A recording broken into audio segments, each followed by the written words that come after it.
I have spent more hours than I'd like to admit in the fuck it moment, which is that specific moment where your own brain just stops fighting its worst urges and instead actually starts supporting you to engage in them, which is where most people are this late into January. And I've observed this state of mind for a long time, and someone I look up to coined this term. He called it the fuck it state, which is effectively the moment when you start to hear your mind just give up and give in to an urge.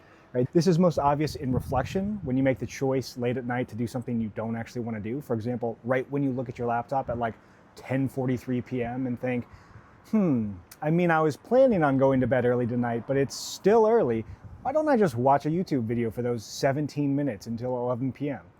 Yeah, but that doesn't normally work. But this time it'll be different. I'll set a timer, right? And that right there is a classic fuck it voice in your head. All of a sudden it's past 1 a.m. in the morning, and not only do you not remember anything that you just watched, you also feel horrible about yourself as well. What a fantastic thing to think right before you go to bed, right? And now this is the micro version of this, but it also happens in the macro as well, and it's likely happening to you right now, which is manifesting in this dangerous thought. These are thoughts like, oh, I started this year off well, but I started to slide, so maybe I won't stop scrolling my phone. Maybe I can't.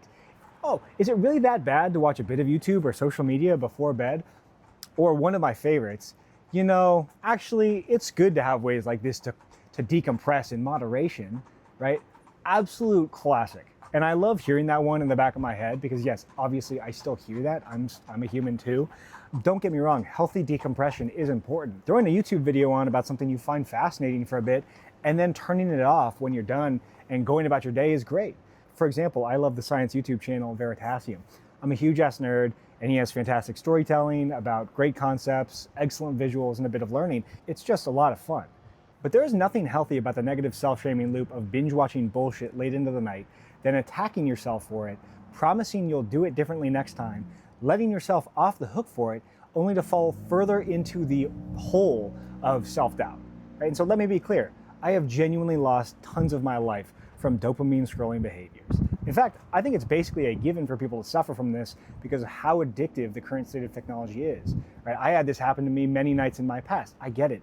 I feel it. There's no reason to blame yourself when these apps are designed by literal geniuses funded by trillions of dollars to be as addictive as possible. But that doesn't mean it's a healthy or acceptable behavior if you're ambitious and want to create a life where you feel free and fulfilled.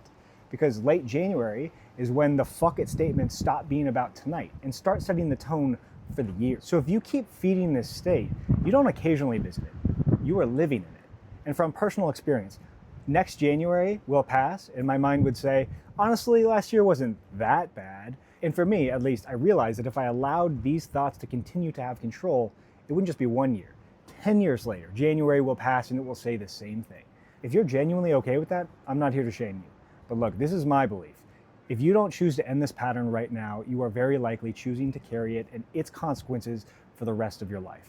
And the consequence, in my opinion, is that you are choosing to continue to be trapped in your mind and on your electronics instead of free to choose to spend your time how you please. And maybe that's by getting better sleep, being more present in your friendships, starting a business, going for more walks on the beach, or just sitting and finding shapes in the clouds or watching it rain. Whatever gets you going, it's on the other side of managing these urges that are pulling you back into non-productive behaviors.